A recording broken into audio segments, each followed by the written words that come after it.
Sir చివరగా sir గతంలో అప్పులతో ఈదిన కుటుంబం ఇప్పుడు ప్రస్తుతం 5 మిషన్ ఒక్క మిషన్తో స్టార్ట్ అయ్యి 7 కుట్టు మిషన్లతో 5గురికి ఒక్కొక్కళ్ళకి 15,000 రూపాయల తనే జీతం ఇస్తుంది. 75,000 రూపాయల జీతం ఇచ్చే స్థాయికి ఎదిగింది. ఈమె ఎవరో కాదు, మామిడిగూడ గ్రామం, ఇంద్రవెల్లి మండలం, మన గోకుల గారు. గట్టి చప్పట్లతో అభినందనలు. గౌరవనీయులైన ముఖ్యమంత్రి గారికి మరియు సీతక్క గారికి నాతోటి ఉన్న మహిళలందరికీ నా యొక్క హృదయపూర్వకంగా నమస్కారాలు. నేను ఆంధ్ర ఎస్టీ ఆదివాసిని కాబట్టి అందరికీ రామ్ రామ్.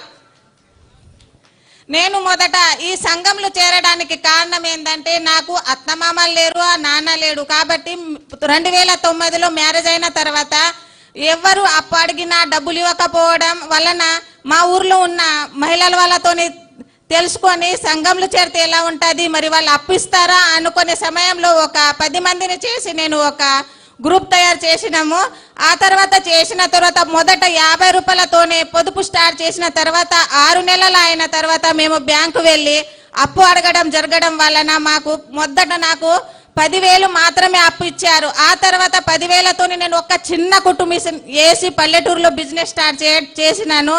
కానీ ఈ నేటి సమాజంలో ఒక్క మిషన్ తోని ఒక్కరే పని చేస్తే మాత్రం ఏ పని డబ్బులు అవసరం తీరుతలేదు. కాబట్టి అందుకే ఇంకా మా ఆయనను కూడా నేను ఒక వృత్తి ఆయనకి ఇంకా నేను కుట్టుకుంటూ ఆయనకు వేరే వాళ్ళ దగ్గర నేర్పించడం జరిగింది. అదే తర్వాత ఇంకా లోన్ అవసరం అని అప్పు బ్యాంక్ నుంచి ఇంకా తీసుకున్నాను.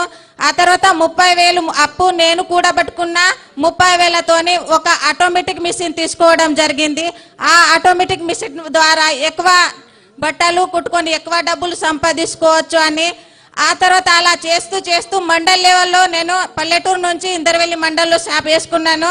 ఆ తర్వాత వేసిన తర్వాత నా దగ్గర ఉన్న డబ్బులు కొంత ఇంకా బ్యాంక్ లోన్ తీసుకొని దాదాపు ఇప్పుడు నా దగ్గర 5 మిషన్లు ఉన్నాయి.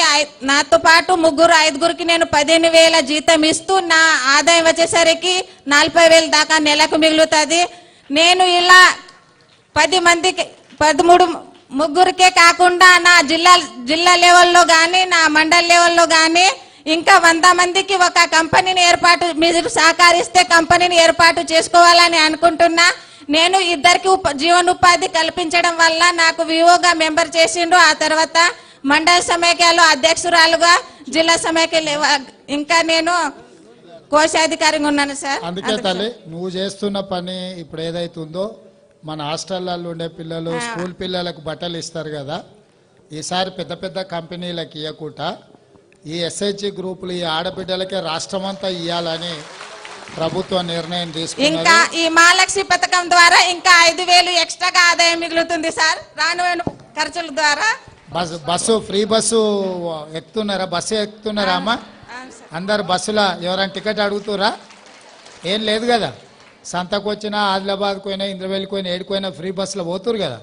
కేస్లాపూర్ దేవుని దర్శించుకున్న ఫ్రీగా వస్తురు కదా, అందరు వాడుతురు కదా. కానీ నిన్నమన్న బీఆర్ఎస్ వాళ్ళు ఆడపిల్లలకు ఫ్రీ బస్సు వద్దు, బంధు పెట్టుర్రి, ఆటో వాళ్ళకు వెళ్తలేవు అని చెప్పి రోజు పంచాయతీ పెట్టిరమ్మ.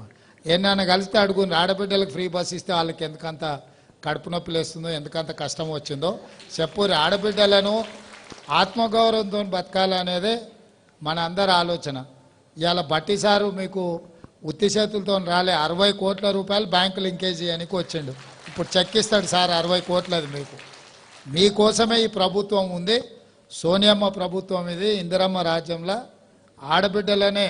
అందుకే ఇవాళ మొట్టమొదటి ప్రభుత్వ కార్యక్రమం ఆడబిడ్డల దగ్గరకు వచ్చినాం. మొన్న 7,000 మంది ఆడబిడ్డలకు ఉద్యోగాలు ఇచ్చినాం, స్టాఫ్ నర్సు ఉద్యోగాలు. ఎందుకంటే ఏ కుటుంబంలో అయినా ఆడబిడ్డ బాగున్నప్పుడే ఇల్లు బాగుంటుంది. ఇల్లు చూడు ఇల్లాలని చూడు అన్నారు, అవునా? మరి ఇల్లు మంచిగా ఉండాలంటే ఇల్లాలు మంచుకున్నప్పుడే మంచిగా ఉంటుంది. అందుకే ఈసారి ప్రభుత్వము ఈ బట్టలు కుట్టేది నువ్వు చిన్న స్థాయిలో చేస్తున్నావు కదమ్మా, రాష్ట్రం అంతా ఈ సంఘాలకే బట్టలు కుట్టే మొత్తం ఇవ్వాలని అనుకుంటున్నావు. దానికి సంబంధించిన మిషన్లో మొత్తం అంతా కంపెనీలోకి ఇచ్చేది ఆపి మీకే ఇవ్వాలన్న ఆలోచన చేస్తున్నాం. తప్పకుండా బట్టలు కుట్టేది కూడా సంఘాలకే అప్పచెప్తాం. అన్ని హాస్టల్లో ఆడపిల్లలు కానీ మగపిల్లలు కానీ బట్టలు కుట్టేది మీకే ఇవ్వాలని ఆలోచన చేస్తున్నాం. దాని మీద ప్రభుత్వం నిర్ణయం తీసుకుంటుంది. మొట్టమొదటిగా మా మహిళల కోసం మన కొత్త సీఎం గారు ఆలోచించినందుకు ఇంకొకసారి మన చప్పట్లతో ఆయనకు ఇచ్చేద్దాం.